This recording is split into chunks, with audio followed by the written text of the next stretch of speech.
Hello guys, நான் ரீசெண்டாக நெட்ஃப்ளிக்ஸில் பார்த்த ஃப்ராங்கன்ஸ்டைன் மூவி பற்றி தான் எனக்கு ரிவ்யூ பண்ண போகிறேன். Let's go into the video. Okay, Frankenstein. Frankenstein is American horror gothic drama movie. 2025 release இது. இந்த படத்தோட ரைட்டர், ப்ரொடியூசர் அண்ட் டைரக்டர் மூணுமே ஒரே ஆள் தான், கிலர்மோ டெல் டோரோ.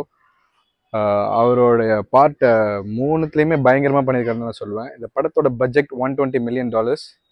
அவங்க பாக்ஸ் ஆஃபீஸில் கலெக்ட் பண்ணது $300 million plus USD, which is a double profit for them. Dan Laston அப்படின்னு சொல்லிட்டு ஒருத்தர் சினிமாட்டோகிராஃபி பண்ணியிருக்காரு. பெயிண்டிங் மாதிரி இருந்தது ஒரு ஃப்ரேமும், ப்ளஸ் புக்கை வந்து அப்படியே பேஜ் பை பேஜ் படிக்கிற ஒரு ஃபீல் கிடச்சிது. எல்லா ஷார்ட்ஸும் பயங்கரமாக இருந்தது. லைக் இந்த மாதிரி ஒரு மூவிக்கு இவ்வளோ பியூட்டிஃபுல்லாக வந்து சினிமாட்டோகிராஃபி வந்து அச்சீவ் பண்ணதே பெரிய விஷயம்னு நினைக்கிறேன். லைக் அவர் நெயில் பண்ணிட்டாரு. ஒரு சீனும் ஒரு ஃப்ரேமும் பயங்கரமாக இருந்தது. இந்த படத்தோட main cost Oscar Isaac, Moon நைட்டில் பண்ண ஹீரோ, ப்ளஸ் ஜாக் எலார்டி அப்படின்னு சொல்லிட்டு Frankenstein. Our is Australian actor.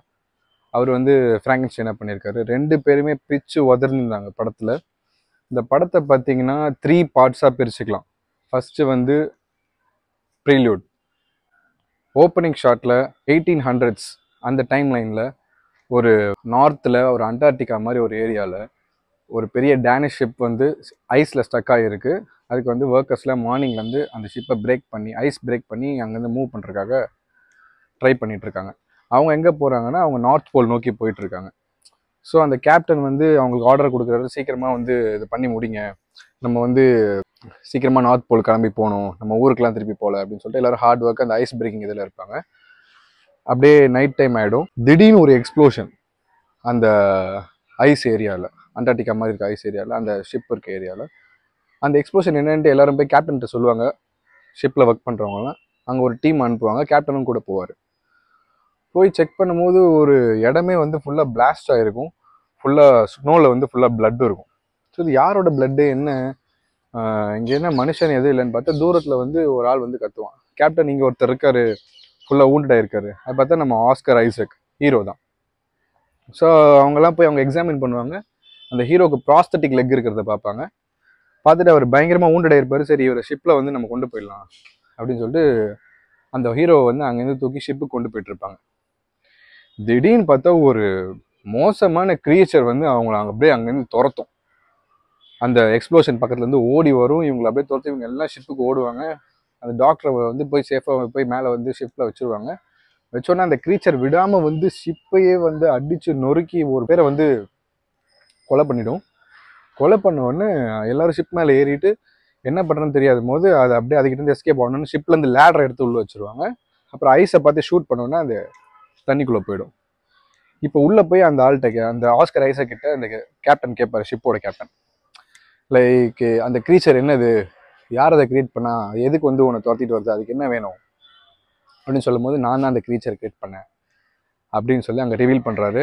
அந்த கிரியேச்சருக்கு சாவே இல்லை, எவ்வளோ வாட்டி அடிபட்டாலும் ஹீல் ஆயிரும், மறுபடியும் அதோட பெரிய தீர்த்துக்கிறதுக்கு வந்துட்டே இருக்கும். இதுதான் அந்த கிரீச்சரோட பவர்னே சொல்லலாம். இந்த படத்தில் ஆஸ்கர் ஐசக் பேர் வந்து விக்டர். ஸோ படத்தோட செகண்ட் பார்ட் வந்து விக்டர் ஸ்டோரி. விக்டர் அப்படி யாருன்னு பார்த்தீங்கன்னா அவர் வந்து ஒரு பெரிய சர்ஜனோட பையன். அந்த சர்ஜன் வந்து நல்ல ஃபேமஸாக இருக்கார் அந்த ஊரில். அவருக்கு வந்து ஒரு ப்ரெக்னென்ட் ஒய்ஃப் இருக்க மாதிரி காட்டுவாங்க. ஸோ இவர் வந்து விக்டர் எப்பயுமே வந்து மெடிக்கல் ஃபீல்டில் பயங்கரமாக வரணும் அப்படின்றதுக்காக நிறைய எப்பயுமே அவனை படிக்க சொல்லிட்டு டெஸ்ட்லாம் வச்சுட்டு அந்த மாதிரி பண்ணிக்கிட்டு இருப்பார்.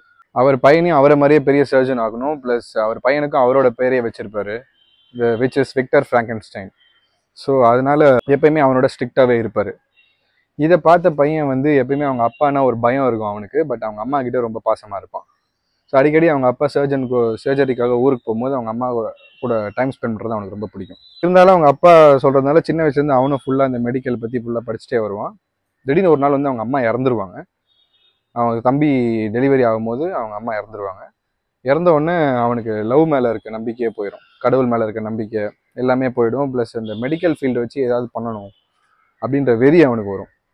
ஸோ அவங்க அம்மா அவனை விட்டு போனதை தாங்க முடியாமல் இந்த டெத்துன்றதே இருக்கக்கூடாது, இந்த டெத்துக்கு ஒரு சொல்யூஷன் கண்டுபிடிப்பேன் அப்படின்னு சொல்லிட்டு அவன் அங்கேருந்து ட்ரிகர் ஆகி ஃபுல்லாக வந்து ஹியூமன் அனாட்டமி, நம்ம பாடி எப்படி ஒர்க் ஆகுது அப்படின்னு எல்லாமே படித்து வளர்ந்து பெரிய ஆள் ஆகிற மாதிரி காட்டுறாங்க.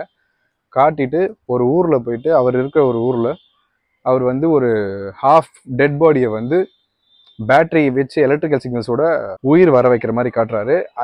அதுக்காக ஃபண்டு கேட்குறாரு அந்த கவர்மெண்ட்டில். ஃபண்டு கேட்டு நான் ஒரு முழு டெட் பாடியை வந்து உயிரோட கொண்டு வரேன், என்னால் இது முடியும் அப்படின்னு சொல்லிட்டு சொல்கிறாங்க. எல்லாருமே வந்து இது வந்து ஒரு ஈவில் ப்ராஜெக்ட்டு, விச் கிராஃப்ட் மாதிரி இருக்குது நீ சொல்கிறது, காட் தான் கிரியேட் பண்ணுவார் உயிரை, காடே எடுத்துப்பார். பட் ஆனால் இவர் என்ன சொல்லுவார், காட்லாம் கிடையாது, எல்லாமே ஹியூமன்ஸ் தான், இது சயின்ஸில் ஒரு பிரேக் த்ரூவாக இருக்கும், எனக்கு ஃபண்ட் பண்ணுங்க அப்படின்னு சொல்லுவாங்க. ஆனால் அந்த ஊரில் இருக்க கோர்ட் அண்ட் ஜட்ஜ் வந்து அதை கொடுத்துக்க மாட்டாங்க. ஸோ அந்த இடத்துக்கு வந்த ஒருத்தர், அவர் வந்து இவரோட தம்பிக்கு அவரோட தங்கச்சியை மேரேஜ் பண்ணுறதுக்காக பேசியிருப்பாங்க. ஸோ அவர் வந்து இவர் அப்ரோச் பண்ணுவார், நான் வந்து இந்த மாதிரி நான் ஒரு ஆர்மி சர்ஜன் தான், நானும் வந்து ரொம்ப நாள் ஆர்மியில் இருந்தேன், இப்போ வந்து அமினேஷன் ஃபேக்ட்ரிஸ்லாம் வச்சுருக்கேன், ஸோ என்னால் வந்து உனக்கு எல்லாமே வந்து பண்ணித்தர முடியும், உன் ப்ராஜெக்ட் இன்ட்ரெஸ்டிங்காக இருக்குது, எனக்கு வந்து அந்த டெட் பாடியை உயிருக்கு வர ப்ராஜெக்டை நீ பண்ணி கொடு, உனக்கான எல்லாமே பண்ணித்தரேன் அப்படின்னு சொல்லி ஒரு கேஸில் ரெடி பண்ணி அவன் விக்டர் கேட்குறது எல்லாத்தையும் ரெடி பண்ணி கொடுத்துருவாரு. விக்டரும் சொன்ன மாதிரியே வந்து அவர் ப்ராஜெக்ட் ஆரம்பித்து கடைசி வரைக்கும் போகும்போது விக்டருக்கும் இந்த ஆளுக்கும், இந்த ஃபண்டு இது பண்ண ஆளுக்கும் பிரச்சனை வந்து பில்டிங்லேருந்து மேலேருந்து கீழே வந்து அந்த ஆள் செத்துருவான். அந்த டைமில் அந்த டெட் பாடிக்கு உயிர் வந்துடும். ஸோ இந்த உயிர் வந்தப்புறம் அந்த க்ரீச்சரோட இவர் என்ன பண்ணுறாரு, அதெல்லாம் வந்து படத்தில் செம்ம இன்ட்ரெஸ்டிங்கான ஸ்டோரியாக இருக்குது. இந்த க்ரீச்சர் வந்து விக்டருக்கு ரொம்ப டேஞ்சரஸாக வந்து ஒரு டைமில் தோணுது. அப்போ வந்து இந்த க்ரீச்சரை அழிச்சிடலாம், இது யாருக்குமே கிடைக்கக்கூடாது, வெளி உலகத்துக்கும் போகக்கூடாது, வெளி உலகத்துக்கு போனால் மனுஷங்களுக்கு ரொம்ப பாதிப்பாக இருக்கும்னு சொல்லி இதை அழிச்சிடலான்ட்டு அந்த க்ரீச்சர் க்ரியேட் பண்ண இடத்துலையே அதை லாக் பண்ணி ஒரு பெரிய கேசில் மாதிரி ஒரு இடத்துல ஃபுல்லாக ஆயில் ஊற்றி அந்த கேஸ்லேயே ஃபயர் பண்ணிவிடுவார், பிளாஸ்ட். இதோட விக்டர் ஸ்டோரி கட். இங்கேருந்து பார்த்தீங்கன்னா நம்ம ஃப்ராங்கன்ஸ்டைன் அந்த டெட் பாடியோட ஸ்டோரி ஸ்டார்ட் ஆகும். ஸோ அவன் வந்து இவனை மறுபடியும் தேடி வருவான். கட் பண்ணால் அந்த ஸ்னோலேருந்து அவன் ஷிப்புக்கு மறுபடியும் வந்துடுவான். வந்துட்டு இவனோட கதையை விக்டர்கிட்ட சொல்லுவான். அந்த பில்டிங் கேசில் பிளாஸ்ட் ஆன அப்புறம் இவன் என்ன பண்ணான், கடலில் குதிச்சு ஒரு வில்லேஜ் மாதிரி ஒரு ஊரில் ஒரு வீடை பார்ப்பான். அந்த வீட்டோட பேஸ்மெண்ட்டில் ரொம்ப நாளாக வாழ்ந்துட்டு இருப்பான், அவங்களுக்கு தேவையானதெல்லாம் பண்ணி கொடுத்துட்டு. அந்த வீட்டில் கேம் ஆஃப் த்ரோன்ஸ் நடித்த லார்ட் ஃப்ரே அந்த கேரக்டர் வந்து ஒரு வயசானவராக இருப்பார். ஸோ அவருக்கு ஒரு ஃப்ரெண்ட்ஷிப் வந்து ஏற்படும்.